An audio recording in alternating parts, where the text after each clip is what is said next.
नमस्कार, जोहार। आप देख रहे हैं एचएनएन न्यूज में हूँ आपके साथ निशा मिश्रा।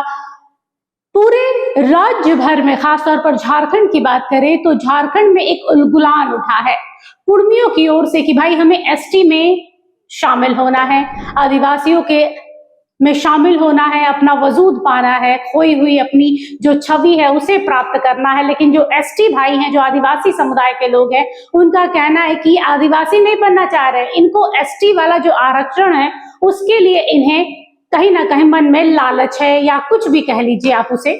एसटी में शामिल होना और आरक्षण पाना ही इनका मेन मुद्दा। इसको लेकर लगातार कुर्मी भाई सड़कों पर उतर रहे हैं, मंच पर जा रहे हैं, उलगुलान कर रहे हैं, अपनी मांग कर रहे हैं और कह रहे हैं कि जब तक एसटी में शामिल नहीं किया जाएगा तब तक वो चुप नहीं रहने वाले हैं। वही लगातार आदिवासी समुदाय के लोग भी कह रहे हैं कि चाहे कुछ भी हो जाए, लेकिन आप कुर्मी हैं, लेकिन आप आदिवासी नहीं हो सकते हैं।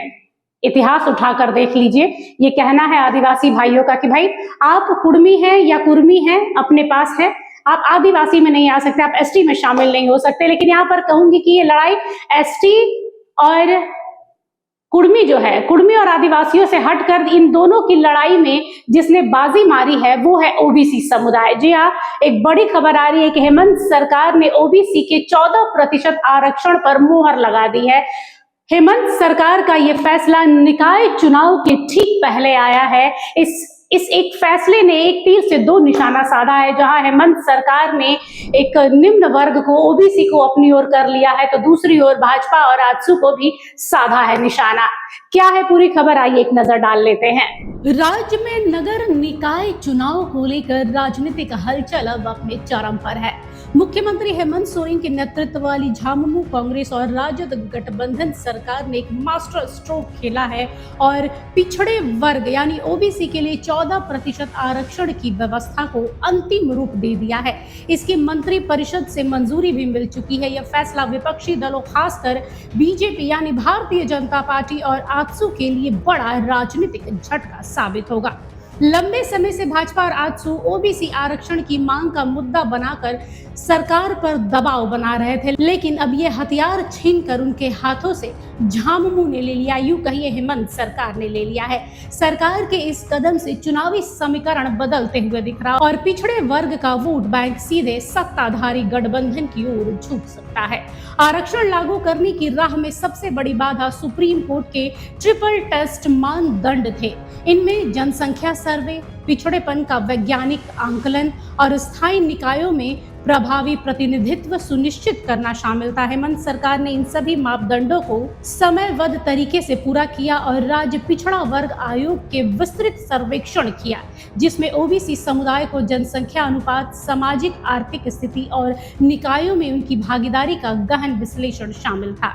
रिपोर्ट के आधार पर 14% आरक्षण का प्रस्ताव तैयार किया गया, जो कुल आबादी के अनुपात में उचित माना गया है। इस प्रक्रिया में सरकार की सक्रियता रही है। जहां विपक्षी लगातार आरोप लगा रहे थे कि सरकार जानबूझकर इस मामले में टाल मटोल कर रही है, तो वही अधिकारियों ने आवश्यक दस्तावेज तैयार किए। हाई कोर्ट में दाखिल याचिकाओं का सामना किया गया और कानूनी अड़चनें दूर हुई। भाजपा और आजसू ने ओबीसी आरक्षण को अपना प्रमुख हथियार बनाया था। इसे लेकर वे लगातार सरकार पर हमलावर हो रहे थे। उनकी बोलने का तरीका भी सरकार को आड़े हाथों ले रहा था। लगातार आजसू और भाजपा ये कह रही थी कि पिछड़े वर्गों के हित के लेकर सरकार उन्हें अनदेखा कर रही है, लेकिन सरकार के फैसले ने इन दलों का बड़ा मुद्दा ही छीनकर अपने कब्जे में कर लिया है। निकाय चुनाव में वार्ड स्तर पर आरक्षण में इस समुदाय को सीधा लाभ मिलेगा और महत्वपूर्ण पदों पर उनकी भागीदारी और अधिक बढ़ सकती है।